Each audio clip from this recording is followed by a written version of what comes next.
Hi friends, welcome to my YouTube channel. ඉතින් මේ The Taste Memory with Rose මගේ YouTube channel එකට ඔයාලව ආදරෙන් පිළිගන්නවා.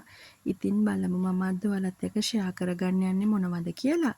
මම අද හදන්න යන්නේ එළවලු දාලා හදන රස vegetable noodles එකක්. ඉතින් අපි බලමු මගේ recipe එකට මේක හදන්නේ කොහොමද කියලා. අපි යමු වීඩියෝ එකට. ඉතින් මුලින්ම මම මේ විදිහට නූල්ස් ග්‍රෑම් 250ක් වගේ අරගෙන තියෙනවා. දැන් මම හදන්නේ මම නූල්ස් ටෙල් දිගට කන්න අකමැති නිසා මෙන්න මේ විදිහේ පොඩි කෑලි වලට කඩා ගන්න. ඉතින් ඔයාලා නූල්ස් ටෙල් දිගට කන්න කැමති නම් ඔයාලා මේ විදිහට කඩන්න අවශ්‍ය නැහැ. තිබුණ විදිහටම තියාගන්න.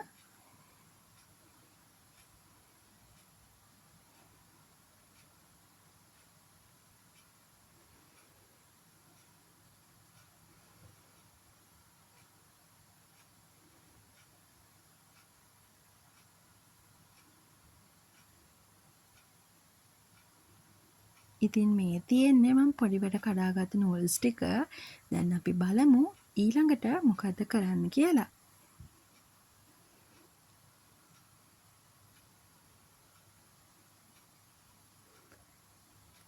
ඊළඟට මම මේ නූල්ස් එක හදන්න ගන්න භාජනය මේ වගේ ලිපින් තියාගෙන ඒකට වතුර ටිකක් එකතු කරගන්නවා.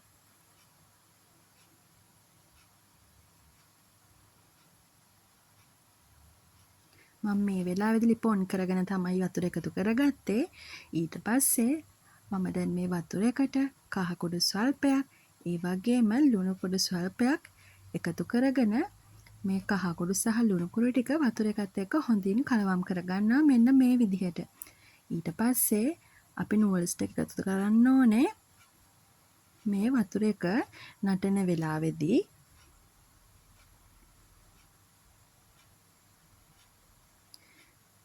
මෙන්න මේ වගේ වතුර එක නටන වෙලාවේදී මම මෙන්න මේ විදිහට නූඩල්ස් ටික එකතු කරලා වතුර එකේ නූඩල්ස් ටික හොඳින් කලවම් කරගත්තා.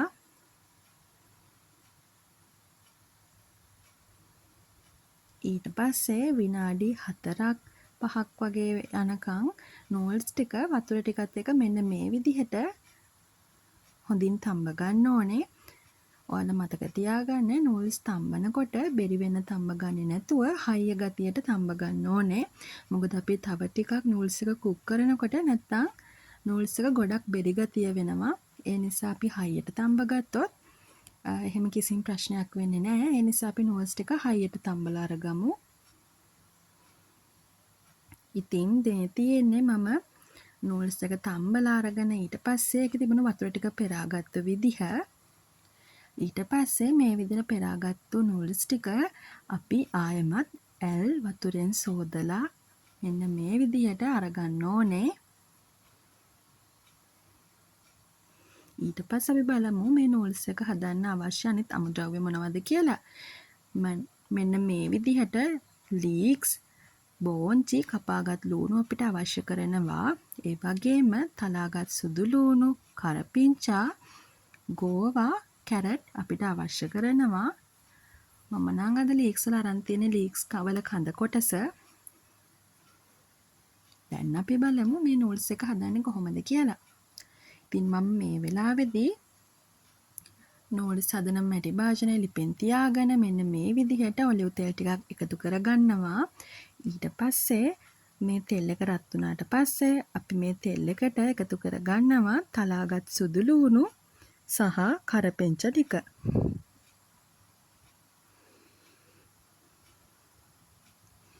ඊට පස්සේ අපි මෙන්න මේ විදිහට හොඳින් කලවම් කරගෙන මේක ටික වෙලාවක් බැදෙන්න දීලා ඊට පස්සේ අපි කපාගත් ලූණු ටික මේ තෙල් එකටම මෙන්න මේ විදිහට එකතු කරගන්නවා.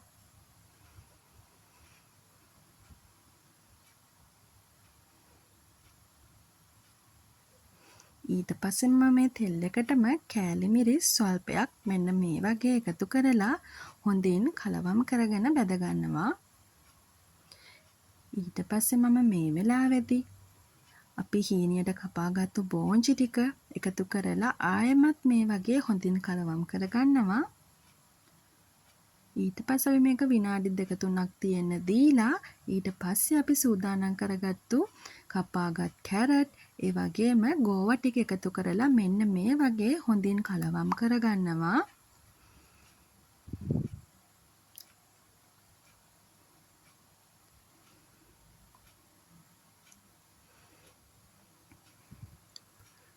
ඊට පස්සේ මම මේකට දැන් එකතු කරන්න හදන්නේ සුප් කැට. සුප් කැට වැඩිය කන්න හොඳ නැහැ. ඒ නිසා මම මේ සුප් කැටෙන් හරියටම භාගයක් වගේ ප්‍රමාණයක් එකතු කරගෙන මේ වෙලාවේදී කපාගත්තු ලීක්ස් ටිකත් එකතු කරගන්නවා. ඊට පස්සේ මේ ඔක්කොම ටික මේ විදිහට හොඳින් කලවම් කරගෙන මම දැන් මේ එළවලු ටික තැම්බෙන්න ටික වෙලාවක් පියනෙන් වහලා තියාගන්නවා.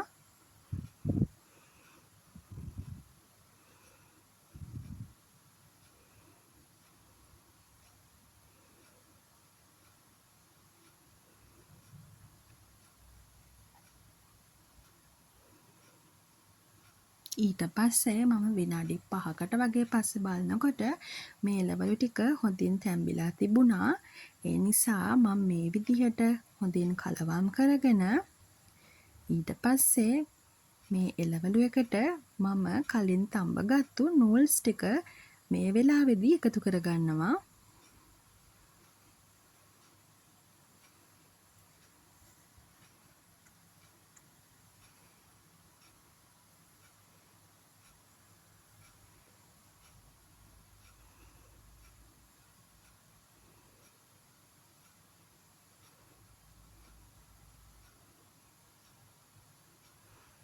අපි නූල්ස් ටික එකතු කරගෙන නූල්ස් ටික එළවලුත් එක්ක මෙන්න මේ විදිහට හොඳින් කලවම් කරගන්න ඕනේ දැන්.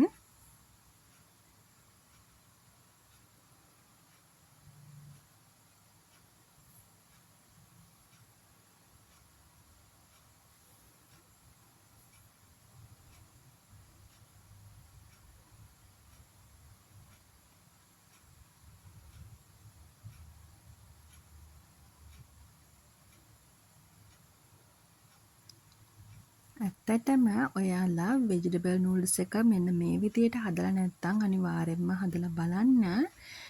තලාගත්තු සුදු ලුණු තෙල් එකට එකතු කරගෙන මේ වෙජිටබල් නූඩ්ල්ස් එක හදනකොට හරිම සුවඳයි, හරිම රසයක් එකතු වෙනවා.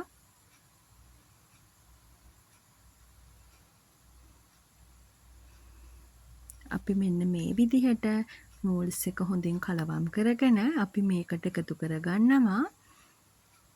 ගම්මිරිස් කුඩු ස්වල්පයක්, ඒ වගේම ලුණු කුඩු ස්වල්පයක්. අපි මේකට මුලදී කහ එකතු කරගත්තු නිසා ආයෙමත් කහ එකතු කරන්නේ නැහැ. ඒ වගේම අපි මුලදී ලුණුත් එකතු කරගත්තු නිසා මේ වෙලාවේදී අපි ලුණු කුඩු ටිකක් තමයි එකතු කරගන්න ඕනේ. නැත්නම් ලුණු රසය වැඩි වෙන්න ඉඩ තියෙනවා.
ඊට පස්සේ අපි ගම්මිරිස් කුඩු සහ ලුණු කුඩු එකතු කරගත්තට පස්සේ මෙන්න මේ විදිහට නූල්ස් එක හොඳින් කලවම් කරගෙන ලුණු රසය කොහොමද කියලා බලන්න ඕනේ.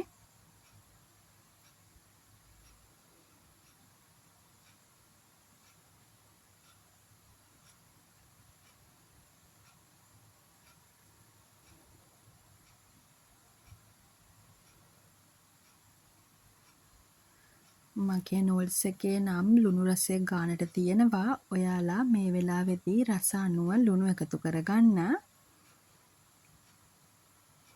ඊට පස්සේ මම මේකට එකතු කරගන්නවා ටොමැටෝ සෝස් වලින් පොඩි ප්‍රමාණයක්. ගොඩක් එකතු කරගන්න එපා. පොඩි ප්‍රමාණයක් මේ වෙලාවේදී එකතු කරගන්න.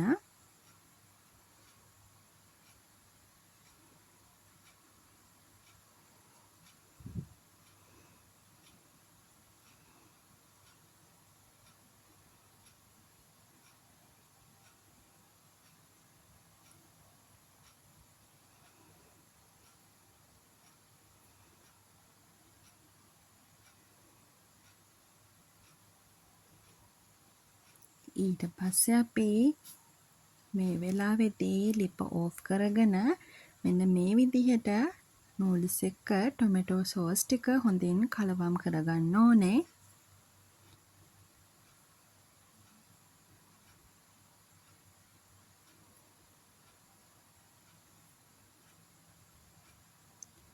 දැන් අපේ නූඩ්ල්ස් එක රෙඩි. මේ නූඩ්ල්ස් එක හරිම රසයි, ඒ වගේම හරිම සුවඳයි. ඉතින් ඔයාලට පේනව නේද මේකේ තියෙන රස පාට? ඔන්න වෙජිටේරියන් කෙනෙකුට නම් මේ නූඩ්ල්ස් එක පරිප්පු කරි එකක් එක්ක ඔයාලට බ්‍රෙක්ෆාස්ට් එකකට හරි ඩිනර් එකකට හරි ගන්න පුළුවන්. එතකොට වෙජිටේරියන් නැති කට්ටියට මේ රසම රස වෙජිටබල් නූඩ්ල්ස් එකත් එක්ක ෆිෂ් කරි එකක්, චිකන් කරි එකක්, එග් කරි එකක් වගේ එක්කම එක කෑමට ගන්න පුළුවන්. ඒ වගේම මේ නූඩ්ල්ස් එකත් එක්ක චිලි පේස්ට් එකක් උනත් කෑමට ගන්න පුළුවන්. හරිම රසයි.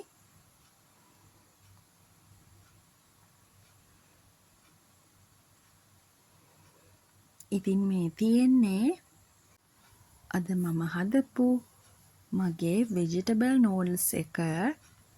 ඔයාලත් මගේ මේ රෙසිපි එක අනිවාර්යයෙන්ම try කරලා බලන්න. try කරලා බලලා රස කොහොමද කියලා අනිවාර්යයෙන්ම මට කමෙන්ට් එකක් දාලා කියන්න. ඉතින් ඔයාලා මේ වගේ රෙසිපි බලන්න කැමති නම් මගේ channel එක subscribe කරන්න. ඒ වගේම කමෙන්ට් කරලා like කරන්න. share කරන්න. අද හරිම වැසි සහිත කාලගුණයක්. ඔයාලට සමහර විට වහින සද්දේ, ගොරවන සද්දේ ඇහෙනවද දන්නේ නැහැ. ඉතින් ඒ හින්දා අද මම මගේ ඩිනර් එකට හැදුවේ මේ වගේ vegetable noodles එකක් එක්ක fish curry එකක්. ඉතින් මේ vegetable noodles එකත් එක්ක fish curry එක හරිම රසයි. ඔයාලත් අනිවාර්යෙන්ම මේක try කරලා බලන්න.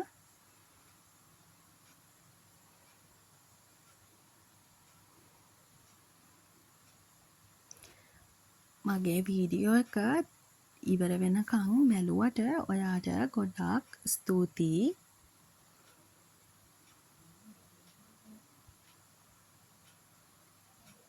ඉතින් මේ තියෙන්නේ අද මගේ ඩිනර් එකට ගත්තු මෙනු එක.